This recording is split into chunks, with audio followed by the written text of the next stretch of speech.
ñu ngi leen di nuyu di leen jaajëfal yéen ñuy suivre chaîne bii di xalaat TV ñu leen di dalalaat ci seen jàngatu bés bi te nag dañuy wax ci li xew actuellement Guinée gannaaw ba ñu weesoo votu élection présidentielle yi parce que dafa di situation boo xamante ni daf ñuy intéressé ñun Sénégal comme liy xew Mali Gambie Mauritanie ak yeneen réew yoo xamante ni dafa am lu ñu lié ci wàllum histoire. Parfois nga gis ku ne lay xew ci yooyu réew suñu yoon nekku si ba ci manifestation yi amoon fan yi yëpp Dakar te ay Guinéen amal ko am na ñu doon wax naan bu ñu bëggee manifester nañ dem seen réew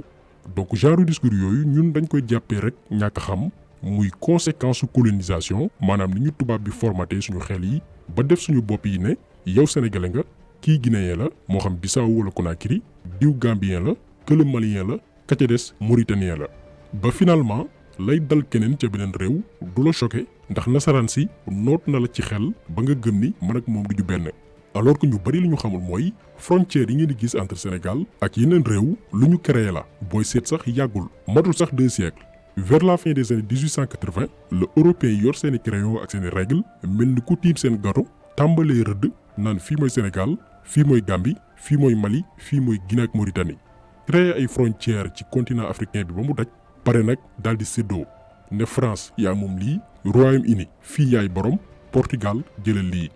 nii la ñu def ba tàkkali ñu mais bu colonisation amul woon ñun ñëpp benn peuple lañu ba ci suñuy turu réew ñun créé wuñu ko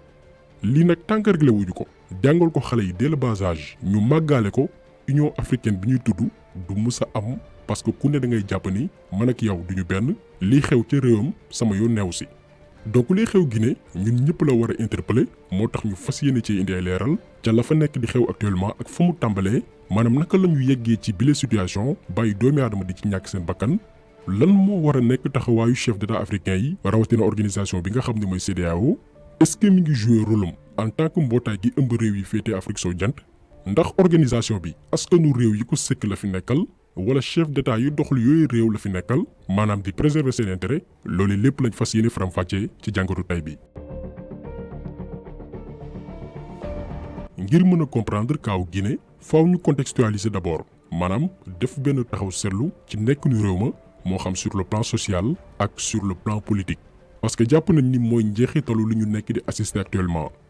bu ñu jëlee sur le plan social mën nañ ni réew mi ay pàcc la. comme Sénégal ni mu bari ay xeet te xeet yooyee ñu mën leen ràññee ci yenn zone loolu moo am Guinée bu ñu seetloo sur le plan social pël yi ñoo fa ëpp ndax ñoo représenté 34 jàpp 40% ci population guinéenne bi ñu nemmeeku leen ci zone yi ci mel ni Labé Pita Télimine ak yeneen zone topp ci malinké yi nga xamante ni ñoom ñoo représenté environ 24% ci population guinéenne bi ñu mën leen identifier ci zone yi ci mel ni Ségiri Kankan ak Kouroussa. topp ci ñi nga xam ne ñooy susu yi parce que ñu ngi représenté environ 23% ci population guinéenne bi souvent ñoom ñi ngi ci zone maritime yi maanaam ci dëkk yi nga xam ne napp gi dafa am doole lool. ñetti groupe ethnique yi ñoo fa ëpp doole mais am na yeneen yu ci mel ni jaxanke yi Guerze Koñanke Kisi ak yeneen i xeet. donc pour def benn analyse politique ci situation Guinée mënoo bàyyi ginnaaw représentation ethnique yi parce que dafa am influence bu mu yàgg joué ci histoire politique gu réew ma. ci loolu nag la ñuy ñëw parce que benn la ci problème yi am Guinée.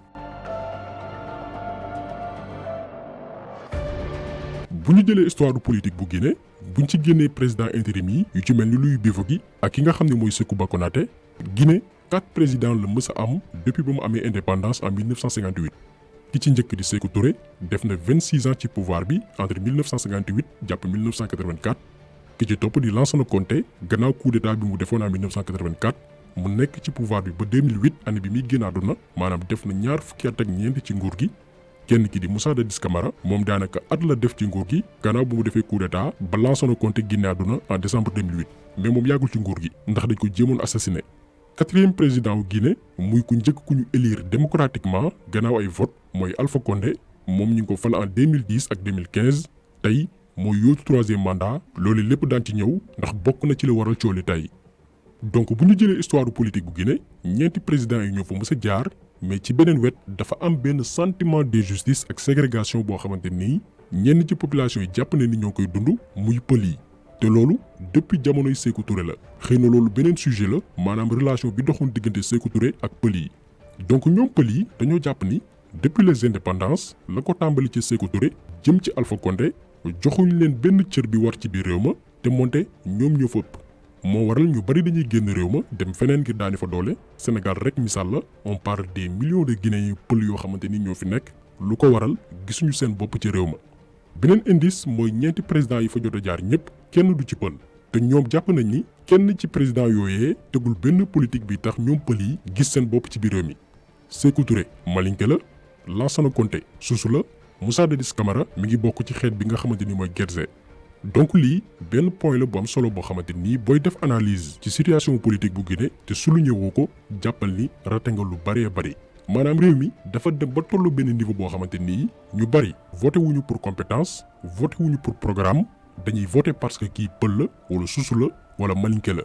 candidat yi nag ñoom dañuy insister ci wàllu woowu noonu pour gagner confiance électeurs yi.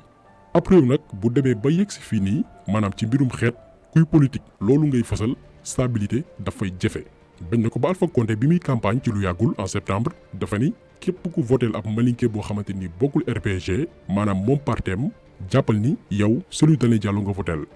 donc même ba ci campagne yi candidats yi dañuy essayer influencer électeurs yi pour que ñu voteel candidat bi nga xamante ni moom la ñu bokkal xeet.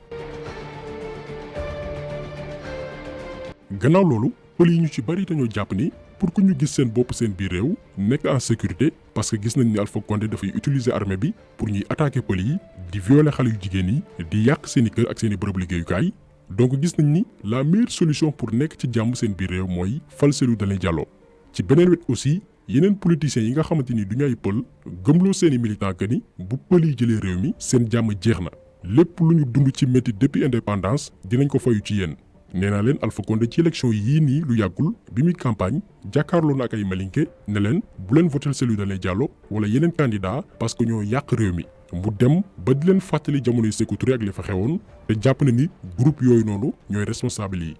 donc lan moo tax situation Guinée compliquée c'est parce que mbiru ethnie wàllum xeet dafa am solo lool ci discours homme politique yi. bokk na itam ci li tardeel réew mi ndax Guinée loo xalaat ci richesse am na fa Guinée am na pétrole Guinée am na or Guinée am na sax diamant mais ñàkk a fal selon ay compétences moo tax situation réew mi mënul soppeeku boobu ak léegi. bu ñu jógee ci contexte social bi dañuy ñëw ci contexte électoral bi rawatina ci wàllum yoon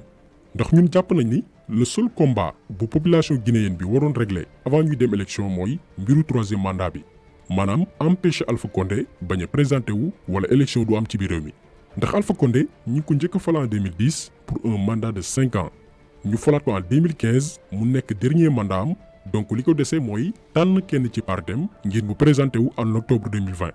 donc li doomi aadama yi war a xam mooy Alpha Condé dafa présenté wu ci élection yi illégalement maanaam ci lu jaarul yoon mais comme que ñun Afrique mooy continent boo xamante ni boo doyalul ci nguur li ngay njëkk a def mooy modifier constitution bi. noonu la Alpha Condé def modifier constitution bu Guinée ne léegi mandat wu président dootul nekk juróomi at mais juróom-benn at lay doon mandat boo xamante ni c'est renouvelable une seule fois mais modification boobu noonu nee na ñaari mandat mi mu jot a def du ci bokk kon day présenté waat parce que am nañ constitution bu bees pour ñu daal di koy falaat en octobre 2020 te li ci gën a yéeme mooy Alpha Condé bu forcé ba ñu valider résultats yi nga xamante ni am na ko ci élection yii ni ñu nekk ne moo gagné. day présenté waat en 2026 pour un deuxième mandat de 6 ans maanaam dina fi toogaat 12 ans yu bokkul ak fukki at yi nga xamante nii jot na ko def dina fi nekk ba 2032 période boo xamante nii bu ko fi yàlla bàyyee dina fekk mu tàmbalee naax dootul ànd ak xelam dootul xàmmee jaaj ak joor maanaam Guinée turu président kese lay am te bu boobaa sax bu ko neexee moom Alpha Condé modifié waat constitution bi toogaat ba am plus de 100 ans maanaam ngooy ci nguur gi ba keroog muy dee. moo tax mbiru troisième mandat li population yi war a comprendre mooy ci diir bi lañ koy régler maanaam ci saa si waruñu la may sax ngay présenté wu parce que ku capable corrompre conseil constitutionnel ba ñu valider sa candidature boobee conseil constitutionnel boo leen nee wax leen maa gagné ñu def ko. tey hold-up électoral bi am Guinée ñun bettuñu parce que Alpha Condé waru woon sax présenté wu gars yi dañu perdre bataille bi ba noppi mais aussi ñi ngi risqué perdre li nga xamante ni mooy guerre bi ndax lépp luy pouvoir moo xam judiciaire wala armée bi mi ngi ci loxoy Alpha Condé. il fallait faire comme le Mali jàmmaarloo gars yi sur le terrain parce que dëkk boo xamante ni président bi dafa bëgg a comporter wu comme dictateur bëgg a forcer mbir yi ay jàmmaarloo moo koy régler ndax bu instabilité amee élection du am ci négociation la ñuy mujj. actuellement Côte d'Ivoire ci situation boobu noonu la ñu toll désobéissance civile moo fa am te bu ñu maintenir le cap mettre la pression bañ a dellu ginnaaw élection du fa am te mën nañ ci am ndam donc li xew Côte d'Ivoire ak Guinée ñun ñëpp la interpellé ndax tubaab danaan y a jamais 203. Alpha Condé bu réussir hold-up électoral bi, Alassane Ouattara def la même chose mu jàll Côte d'Ivoire, Macky Sall moom itam danaan su ma ko defee dina ma jig. kon peuple yi ñoo war a boole seeni doole jàmmaarloog président yi nga xamante ni benn amuñu njariñ, ñaar bëgg nañoo ngoy ci pouvoir bi ba keroog ñuy dee. léegi nag gannaaw situation bi nii lan moo war a nekk taxawaayu CEDEAO, yaakaar naa ni bu amee laaj bu ñu bari di posé wu mooy kañ la ñuy réagir ci situation bi nga xamante ni mi ngi xew actuellement Guinée. comme niñ ko defee woon Gambie gannaaw ba Yaya Jammeh bëggoon jaxase carte yi ngir des ci pouvoir bi. mais on a l'impression que ni CEDEAO en tout cas position bu personnelle la ñun la engagé te yaakaar naa ni bari nañ ciy morom. CEDEAO benn organisation la boo xamante ni nekkul fi askan yi mais président yi la fi nekkal.